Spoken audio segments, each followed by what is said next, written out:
Comprendre vos valeurs et vos priorités est essentiel pour naviguer dans la vie sans effort. Lorsque vous savez clairement ce qui compte pour vous et où vous allez, il devient simple de filtrer les distractions et de vous concentrer sur ce qui compte vraiment. Souvent, ce ne sont pas seulement les réponses, mais les questions elles-mêmes qui contiennent les leçons les plus précieuses. Aujourd'hui, je veux partager 25 questions, inspirées par la sagesse des stoïciens et d'autres personnages historiques, qui ont le potentiel de remodeler votre perspective et de vous guider, peu importe qui vous êtes ou ce que vous poursuivez dans la vie. Avant de commencer, j'aimerais vous demander de vous assurer de regarder cette vidéo jusqu'à la fin, car chaque question posée est importante.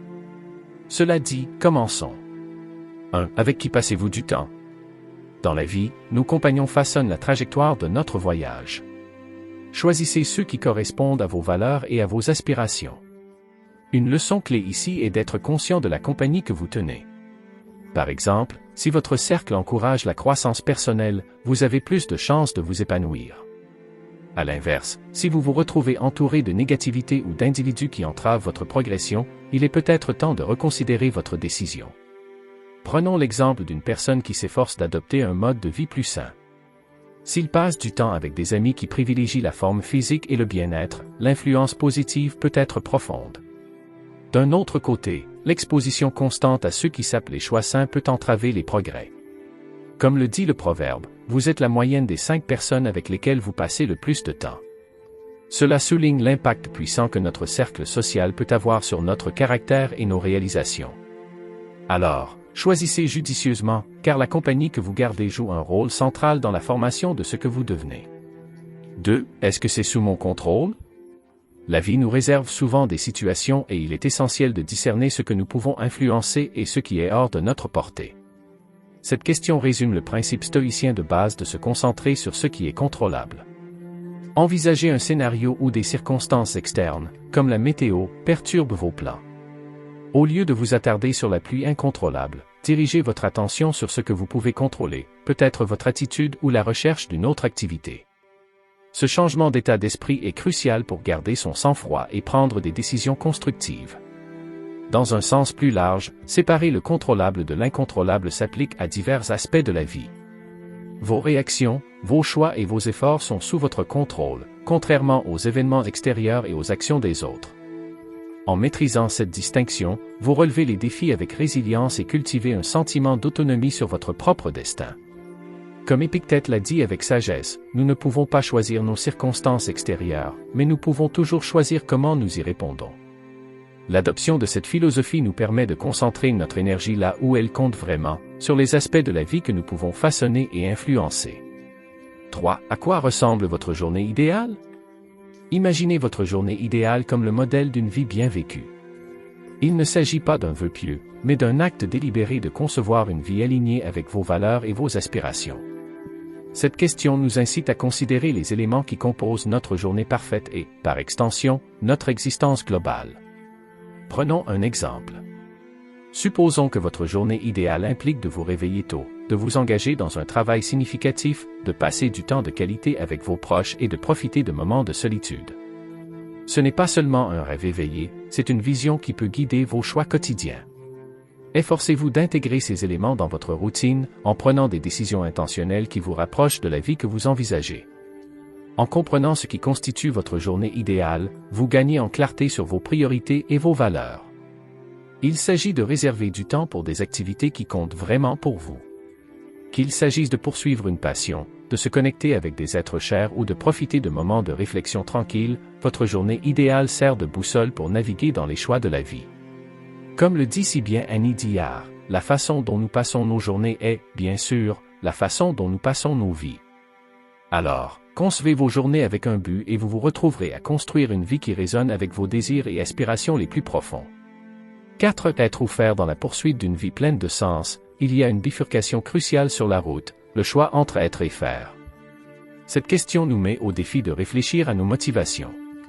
Sommes-nous motivés par le désir de paraître important, à la recherche d'une validation et d'une reconnaissance externe, ou sommes-nous déterminés à accomplir des choses qui comptent vraiment?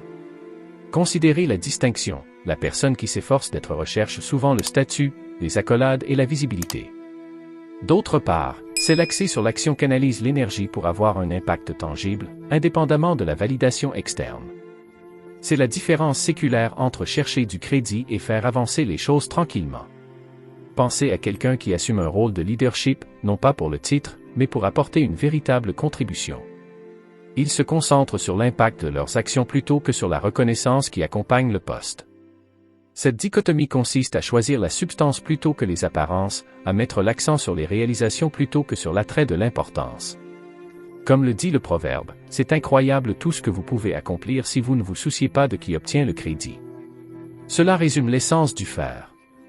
C'est un rappel que le véritable épanouissement ne vient pas des pièges extérieurs de l'importance, mais des actes significatifs que nous entreprenons. Alors, réfléchissez à vos motivations et laissez vos actions parler plus fort que le désir de reconnaissance. 5. Comment mesurez-vous votre vie? Dans le grand schéma de la vie, il est essentiel d'examiner de près les paramètres que nous utilisons pour mesurer notre valeur. Sommes-nous obsédés par les réalisations personnelles, une liste de distinctions, ou sommes-nous à l'écoute de l'impact plus large que nous avons sur le monde? Il ne s'agit pas seulement d'une enquête philosophique, mais d'une évaluation pragmatique de l'héritage que nous construisons. Considérez la personne uniquement motivée par des réalisations personnelles, une poursuite de titres, de possessions et de triomphes individuels. C'est une quête valable, mais si elle ne s'étend pas au-delà de soi, elle peut manquer de la signification durable qui découle d'un impact positif sur la vie des autres. Pensez maintenant à l'individu qui mesure sa vie en fonction de son impact. Leur objectif va au-delà des gains personnels, il s'agit de la façon dont leurs actions se répercutent sur la vie de ceux qui les entourent, c'est la différence entre collecter des distinctions pour leur gloire personnelle et utiliser ses compétences et ses ressources pour contribuer au bien-être des autres. Imaginez un entrepreneur prospère qui non seulement amasse de la richesse pour son confort personnel, mais qui canalise ses ressources dans des initiatives qui améliorent les communautés. Cette personne ne se contente pas d'accumuler des réalisations, elle mesure sa vie par les changements positifs qu'elle apporte au monde. Au fur et à mesure que nous naviguons dans notre parcours, il est crucial de trouver un équilibre. Les réalisations personnelles peuvent être gratifiantes, mais leur véritable signification émerge lorsqu'elles contribuent à l'amélioration de l'humanité. Alors, réfléchissez à l'équilibre dans votre vie. Poursuivez-vous une liste de réalisations ou façonnez-vous activement un héritage d'impact? La réponse pourrait remodeler la façon dont vous abordez vos objectifs et vos aspirations. 6. Pour qui suis-je? Dans le récit de nos vies, il est primordial de se demander « Pour qui suis-je ici ?» Cette question plonge dans la danse délicate entre l'intérêt personnel et le bien collectif. Il nous incite à réfléchir à notre rôle non seulement en tant qu'individu, mais aussi en tant que contributeur à une cause plus grande ou à un effort d'équipe. Considérez la personne uniquement motivée par son intérêt personnel, naviguant dans la vie en se concentrant exclusivement sur les gains personnels. Bien que le succès individuel soit une quête valable, il y a une profonde richesse à être aussi pour quelque chose qui nous dépasse. C'est la différence entre une performance solo et faire partie d'une symphonie, où les contributions individuelles s'harmonisent pour créer quelque chose de beaucoup plus percutant.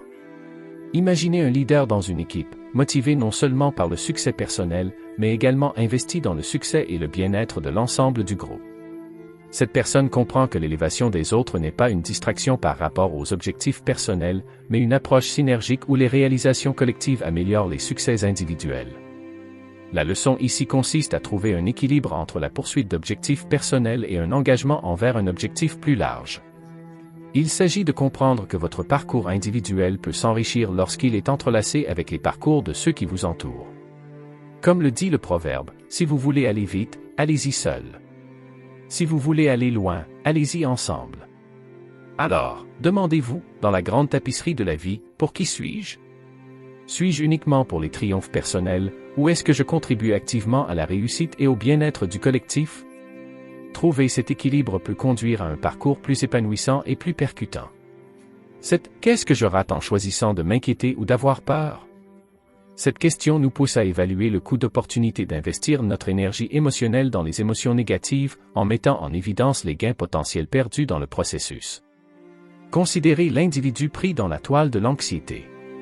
Chaque moment passé à s'inquiéter est un moment détourné de l'action constructive ou de l'engagement positif. C'est comme si on payait un péage pour une route qui ne mène nulle part. Un tribut payé non pas en monnaie, mais en opportunités manquées et en croissance ralentie. Imaginez que vous faites face à un défi au travail et que vous laissiez l'anxiété prendre le dessus. l'énergie mentale investie dans l'inquiétude aurait pu être canalisée vers la résolution de problèmes ou la pensée créative. Au lieu de cela, il devient une barrière auto-imposée, entravant les progrès et amplifiant le poids du défi. La leçon ici consiste à reconnaître l'impact des émotions négatives sur notre capacité à saisir les opportunités et à relever les défis efficacement. Il s'agit de comprendre que l'inquiétude et la peur, bien que naturelles, peuvent devenir contre-productives lorsqu'elles éclipsent notre capacité à réagir de manière réfléchie et proactive. Comme le conseille l'ancienne philosophie stoïcienne, nous souffrons plus souvent en imagination qu'en réalité. En remettant en question le coût d'opportunité de nos émotions négatives, nous ouvrons la porte à une approche plus intentionnelle et plus résiliente face aux défis de la vie. Demandez-vous donc ce que je rate en choisissant l'inquiétude ou la peur. La réponse pourrait révéler un potentiel inexploité et des opportunités inexplorées. 8. Faites-vous votre travail? Au milieu des nombreuses distractions de la vie, il est important de se demander si vous vous concentrez vraiment sur vos responsabilités ou si vous vous laissez distraire par les problèmes des autres. Considérez l'individu qui, au lieu de se concentrer sur les tâches qui lui sont assignées, se retrouve immergé dans les responsabilités de ses collègues ou amis. Bien que la collaboration soit précieuse, perdre de vue ses responsabilités principales peut entraîner un impact dilué et un potentiel inexploité. Imaginez un membre de l'équipe dont le dévouement à son travail est assombri par un désir constant de microgérer les autres ou d'assumer des tâches qui dépassent sa compétence. Ce faisant, ils risquent de diluer l'efficacité de leur propre contribution tout en négligeant les devoirs qu'ils sont particulièrement bien placés pour remplir. La leçon ici est de maintenir une concentration claire et disciplinée sur vos responsabilités désignées. C'est reconnaître que si la collaboration et le soutien sont essentiels, être trop empêtré dans les affaires des autres peut détourner l'énergie de vos propres tâches critiques. Comme le dit le proverbe, faites votre travail et revendiquez vos droits. En assumant vos responsabilités, non seulement vous donnez le meilleur de vous-même, mais vous créez également une base pour votre croissance personnelle et un impact significatif. Demandez-vous donc, au milieu du bruit des demandes extérieures, faites-vous votre travail? La réponse peut éclairer le chemin vers un voyage plus ciblé et plus percutant. 9. Quelle est la chose la plus importante pour vous? Cette question explore vos valeurs fondamentales et vos priorités. Pensez à une personne qui, lorsqu'on lui pose cette question, réfléchit à la tapisserie de sa vie et identifie les relations, l'intégrité ou la croissance personnelle comme primordiales. Il s'agit de distiller le bruit des exigences quotidiennes et des attentes sociétales pour discerner le vrai nord de ses valeurs. Pensez aux professionnels qui privilégient le travail significatif plutôt qu'aux accolades ou aux parents qui privilégient le temps de qualité avec la famille plutôt que les mesures externes de réussite. Cette question est une boussole qui nous guide pour naviguer dans les complexités de la vie en nous concentrant sur ce qui compte vraiment. La leçon ici est de comprendre que la clarté sur votre chose la plus importante éclaire la voie à suivre. C'est un alignement stratégique d'action avec des valeurs, un choix délibéré d'investir du temps et de l'énergie dans des activités qui résonnent avec votre moi authentique. Comme le dit la sagesse ancienne, sachez ce que vous appréciez le plus et laissez votre vie le refléter. En identifiant vos valeurs fondamentales et vos priorités, vous cultivez une boussole qui oriente vos décisions et vos actions vers une vie qui a vraiment du sens. Demandez-vous donc, dans la grande tapisserie de l'existence, quelle est la chose la plus importante pour vous? La réponse pourrait devenir l'étoile directrice d'un voyage utile et épanouissant. 10. À qui s'adresse-t-il? Dans le monde de la création et de l'action, demandez-vous à qui cela profitera. Cette question nous pousse à tenir compte du public ou des personnes auxquelles nos efforts sont destinés. Prenons l'exemple d'un créateur, qu'il s'agisse d'un artiste, d'un écrivain ou d'un entrepreneur, qui crée quelque chose de significatif sans avoir une idée claire de son public. La résonance de leur travail peut être compromise lorsqu'il n'a pas de lien avec les besoins, les désirs ou les aspirations de ceux à qui il est destiné. Imaginez un leader ou un influenceur dont le message ne trouve pas d'écho auprès des destinataires visés. Sans une compréhension approfondie de leur public, leur impact peut être insuffisant. Cette question nous incite à combler le fossé entre l'intention et la réception, en veillant à ce que nos actions ou nos créations servent véritablement ceux à qui elles sont destinées. La leçon ici porte sur l'empathie et l'intentionnalité.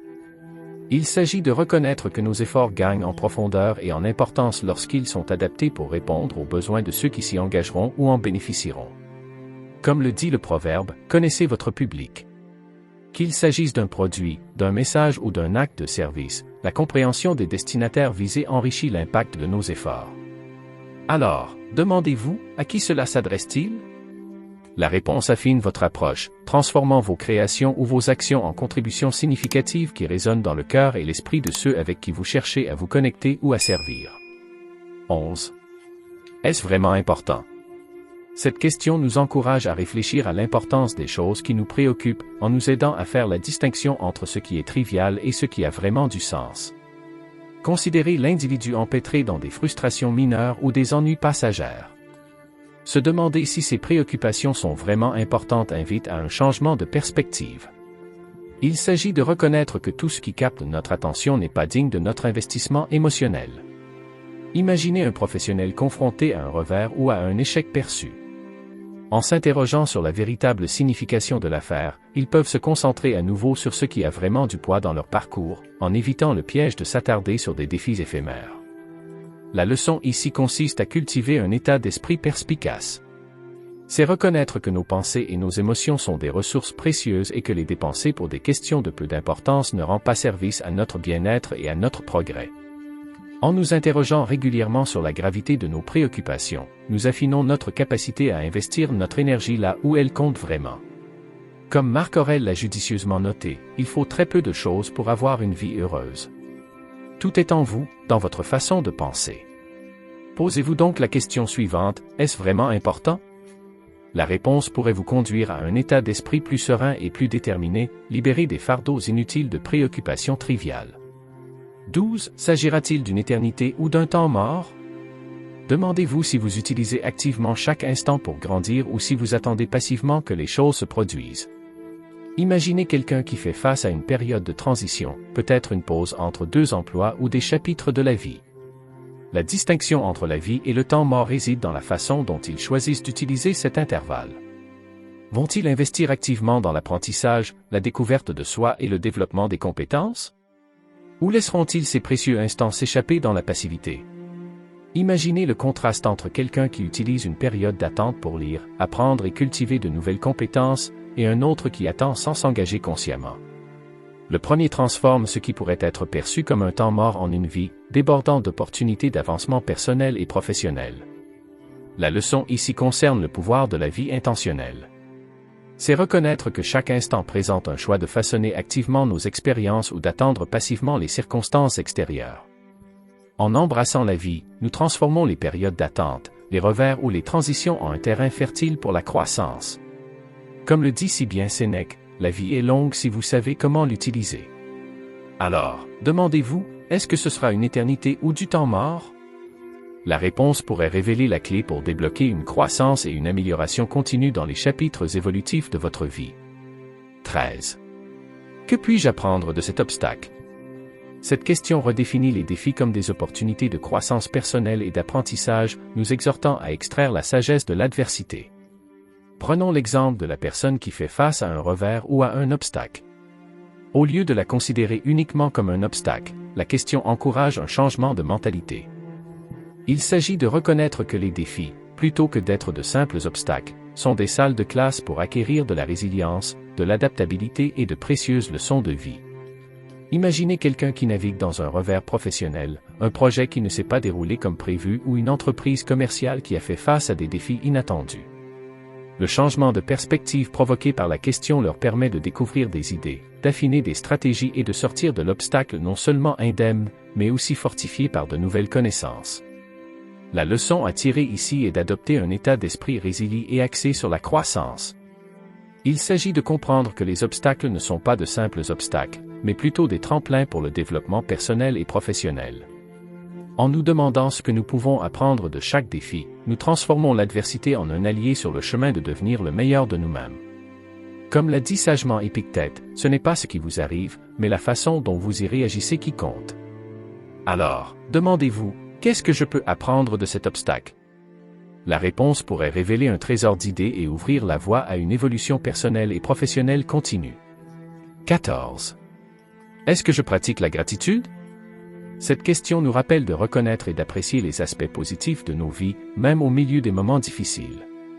Pensez à la personne qui fait face à l'adversité et qui, au milieu de la tempête, prend un moment pour réfléchir aux choses dont elle est reconnaissante, qu'il s'agisse du soutien de ses proches, des leçons tirées des difficultés ou de la résilience que l'adversité a cultivée.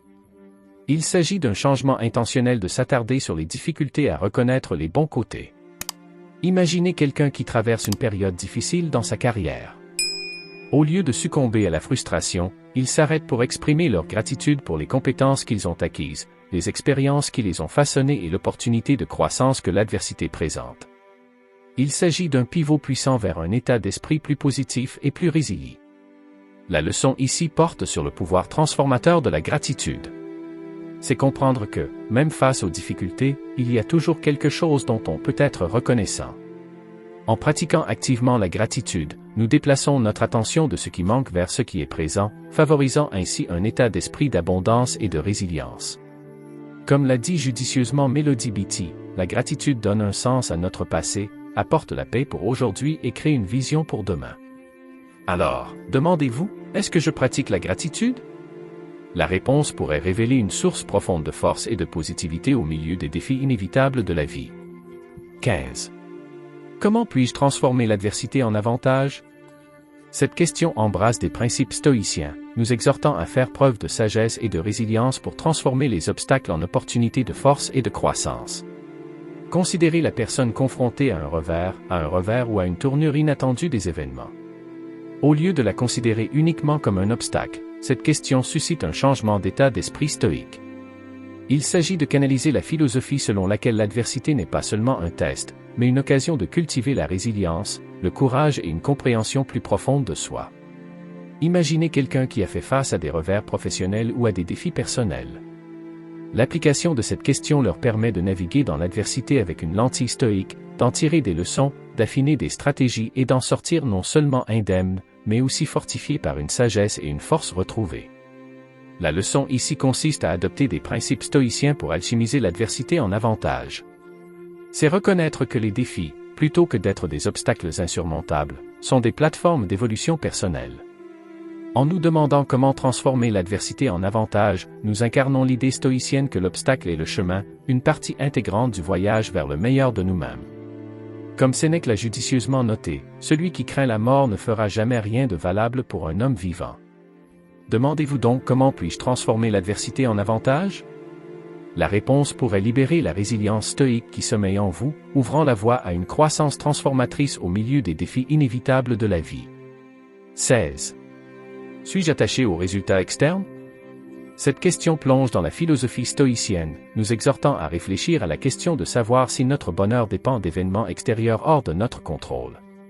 Considérez l'individu dont le contentement est lié aux validations externes, au succès, à la reconnaissance ou à l'approbation des autres. La question les incite à réévaluer leur source de bonheur, en reconnaissant que la nature inconstante des circonstances extérieures peut être une base peu fiable. Imaginez quelqu'un qui travaille assidûment sur un projet, pleinement investi dans le résultat. En réfléchissant à leur attachement au succès externe, ils ouvrent la porte à une perspective stoïque, comprenant que si l'effort et l'intention sont sous leur contrôle, les résultats externes sont souvent soumis à des variables qui échappent à leur influence. La leçon ici concerne la culture d'un locus de contrôle interne. C'est reconnaître que le vrai contentement provient de l'intérieur, quels que soient les rebondissements imprévisibles des événements extérieurs. En remettant en question notre attachement aux résultats, nous nous libérons des montagnes russes des validations externes et trouvons la stabilité au cœur de nos propres valeurs et actions. Comme l'a dit sagement Épictète, nous ne sommes peut-être pas en mesure de contrôler toutes les situations, mais nous pouvons toujours contrôler la façon dont nous choisissons de la percevoir. Posez-vous la question suivante, suis-je attaché aux résultats externes? La réponse pourrait conduire à un profond changement de perspective, vous permettant de trouver une joie durable dans le voyage plutôt que des moments fugaces de succès extérieur. 17. Est-ce que j'accepte le changement de mon plein gré? Cette question nous invite à réfléchir à notre attitude face au changement et encourage la pratique de l'acceptation au milieu de l'impermanence inhérente à la vie. Imaginez l'individu qui s'accroche fermement à la familiarité et résiste à l'inévitabilité du changement. La question encourage un changement de perspective, les exhortant à considérer le changement non pas comme une menace, mais comme une opportunité de croissance, d'adaptation et de nouveau départ. Prenons l'exemple d'une personne confrontée à une transition de carrière ou à un changement de vie important. En réfléchissant à leur volonté d'accepter le changement, ils peuvent cultiver un état d'esprit qui considère les transitions comme des chapitres d'un voyage dynamique plutôt que comme des perturbations à craindre. La leçon ici concerne l'alignement avec le principe stoïcien d'accepter la nature du changement. C'est reconnaître que la vie est dans un état de flux constant, et notre capacité à accepter le changement volontairement nous permet de naviguer dans les incertitudes avec grâce et résilience. Comme l'a dit sagement Héraclite, le changement est la seule constante dans la vie. Alors, demandez-vous si j'accepte le changement de mon plein gré. La réponse pourrait vous conduire à une approche de la vie plus fluide et adaptable où chaque changement devient une opportunité d'évolution personnelle et spirituelle plutôt qu'une source de résistance ou d'inconfort. 18. Est-ce que j'agis en accord avec la nature? Cette question nous incite à aligner nos actions sur l'ordre naturel du monde, en nous concentrant sur ce qui est raisonnable et juste. Considérez l'individu dont les actions sont motivées par les attentes de la société ou la poursuite de désirs superficiels. La question encourage un recalibrage, les exhortant à se demander si leur choix s'aligne sur des principes intemporels et l'ordre inhérent de l'univers. Imaginez quelqu'un confronté à un dilemme moral au travail, déchiré entre des actions opportunes mais injustes et celles qui s'alignent sur des principes éthiques. En se demandant s'ils agissent conformément à la nature, ils naviguent vers des choix qui résonnent avec un sens plus profond de l'intégrité et de la justice. La leçon ici concerne l'harmonisation avec le concept stoïcien de vivre en accord avec la nature. C'est comprendre qu'en alignant nos actions sur des principes universels, nous contribuons non seulement au bien commun, mais nous trouvons également un sens profond du but et de l'accomplissement. Comme Albert Einstein l'a judicieusement noté, efforcez-vous de ne pas être un succès, mais plutôt d'avoir de la valeur. Alors, demandez-vous si j'agis en accord avec la nature? La réponse pourrait vous guider vers des choix qui font écho aux principes universels de la raison, de la justice et de la vertu, favorisant une vie qui transcende l'éphémère et s'aligne sur l'endurant. 19. Quelle vertu est-ce que je cultive? Cette introspection nous appelle à identifier et à cultiver activement des vertus telles que la sagesse, le courage, la justice et la tempérance. Imaginez l'individu naviguant dans la vie sans cultiver intentionnellement les vertus, dérivant sans boussole pour ses décisions morales et éthiques. La question suscite un examen délibéré, les incitant à considérer les vertus qu'ils souhaitent incarner et l'impact sur leur caractère. Prenons l'exemple d'une personne confrontée à un dilemme moral, aux prises avec la décision d'agir de manière juste ou de prendre un raccourci opportun. En réfléchissant aux vertus qu'ils cultivent, ils trouvent des conseils pour aligner leurs choix sur les principes de justice et d'intégrité. La leçon ici concerne la poursuite intentionnelle d'une vie vertueuse. C'est reconnaître que les vertus ne sont pas innées mais nécessitent un effort conscient pour être cultivées. En nous demandant quelles vertus nous cultivons activement, nous nous lançons dans un voyage d'amélioration de soi et de développement du caractère. Comme Aristote l'a dit avec sagesse, l'excellence est un art gagné par l'entraînement et l'accoutumance. Alors, demandez-vous quelles vertus je cultive? La réponse pourrait vous conduire à un chemin de croissance intentionnelle où les vertus que vous cultivez deviennent les étoiles qui guident votre voyage vers une vie plus vertueuse et épanouissante. 20. Est-ce que je pratique l'autodiscipline? Cette question se penche sur notre capacité à résister à la gratification immédiate au nom d'objectifs à long terme. Considérez l'individu confronté à la tentation des raccourcis ou de l'indulgence, sacrifiant la croissance à long terme pour un plaisir momentané.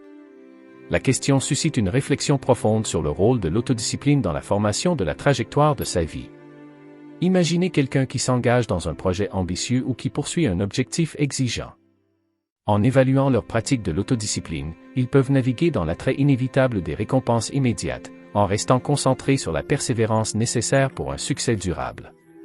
La leçon ici consiste à comprendre que l'autodiscipline est le pont entre les objectifs et les réalisations. Il s'agit de sacrifier le confort à court terme au profit de la réussite à long terme. En nous demandant si nous pratiquons l'autodiscipline, nous faisons un pas crucial vers la maîtrise de l'art de la gratification différée. Comme Sénèque l'a judicieusement noté, celui qui est courageux est libre. Alors, demandez-vous, est-ce que je pratique l'autodiscipline? La réponse pourrait dévoiler la clé pour libérer votre plein potentiel, vous permettant de relever les défis de la vie avec une détermination et une résilience inébranlables. 21. Suis-je conscient du moment présent? Cette question nous encourage à nous entraîner à être pleinement présents et engagés dans le moment présent, à éviter de nous attarder sur le passé ou de nous inquiéter de l'avenir. Considérez l'individu dont les pensées sont souvent éparpillées dans la chronologie des regrets ou des angoisses. La question suscite un changement de perspective, les exhortant à reconnaître la richesse de la vie qui se déroule dans le présent et les opportunités qu'elle présente. Imaginez quelqu'un pris dans le tourbillon d'une journée mouvementée, préoccupé par les incertitudes futures. En réfléchissant à leur pleine conscience du moment présent, ils peuvent rediriger leur attention vers les tâches à accomplir, trouvant la joie et l'épanouissement dans les expériences immédiates. La leçon ici porte sur l'art d'être présent. C'est comprendre que le passé est un royaume de leçons, et que l'avenir est façonné par les actions entreprises dans le présent. En nous demandant si nous sommes conscients du moment présent, nous embrassons la plénitude de la vie au fur et à mesure qu'elle se déroule, savourant chaque instant pour ce qu'il est. Comme l'a dit sagement Thich Nhat Hanh, la vie n'est disponible que dans le moment présent. Alors, demandez-vous, suis-je conscient du moment présent? La réponse pourrait ouvrir la porte à une expérience de vie plus profonde, où la richesse de chaque instant devient une source de sagesse, de gratitude et de joie. 22. Comment puis-je contribuer au bien commun? Cette question nous pousse à réfléchir à la façon dont nos actions peuvent avoir un impact positif sur notre communauté et la société dans son ensemble.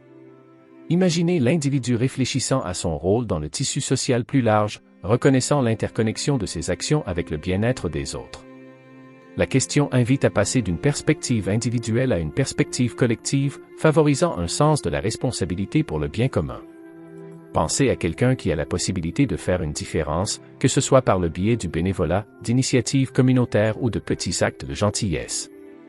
En réfléchissant à la manière dont ils peuvent contribuer au bien commun, ils deviennent des participants actifs dans la création d'ondulations positives qui s'étendent au-delà des frontières personnelles. La leçon ici porte sur le dépassement des préoccupations individuelles et la reconnaissance du pouvoir que chaque personne détient pour façonner l'expérience collective. Il s'agit de comprendre que contribuer au bien commun n'est pas seulement un impératif moral, mais aussi une source d'accomplissement et de but. Comme l'a judicieusement noté le Mahatma Gandhi, vous devez être le changement que vous voulez voir dans le monde. Alors, demandez-vous, comment puis-je contribuer au bien commun? La réponse pourrait dévoiler un chemin où vos actions deviennent une force de transformation positive, laissant une marque indélébile sur le monde qui vous entoure. 23. Est-ce que je cherche la validation des autres? Cette question nous invite à réfléchir à la question de savoir si notre estime de soi ne repose pas trop sur une validation externe. Imaginez l'individu qui recherche constamment l'approbation de ses pairs, de ses collègues ou de la société, liant son estime de soi au vent toujours changeant des opinions extérieures. La question appelle à une réévaluation, les encourageant à trouver une base plus stable pour leur estime de soi. Prenons l'exemple d'une personne qui navigue dans une entreprise créative, un projet ou un parcours de croissance personnelle. En se demandant s'ils cherchent la validation des autres, ils peuvent se libérer des chaînes des opinions extérieures, en trouvant leur épanouissement dans l'authenticité de leurs efforts.